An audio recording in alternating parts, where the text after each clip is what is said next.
কৃষ্টি সংস্কৃতি পৰিহাৰ কৰিব পৰা আৰু কোনোবা জাতি আছে নেকি? কিয় কৰিছিলে?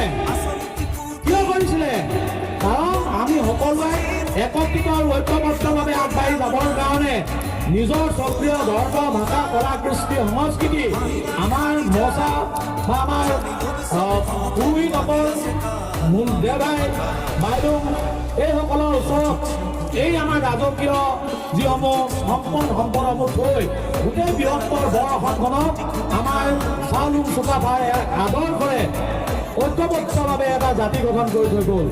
গতিকে আমি যদি আমাৰ সেই অধিকাৰ ঘূৰাই আনিব লাগে, তেতিয়াহ'লে বৰ্তমানৰ যিসকল জনজাতি আছে আৰু অসমৰ 6 জনগোষ্ঠীৰ লগতে আমাৰ কেইটামান জনগোষ্ঠী, খিলঞ্জীয়া জনগোষ্ঠী আছে,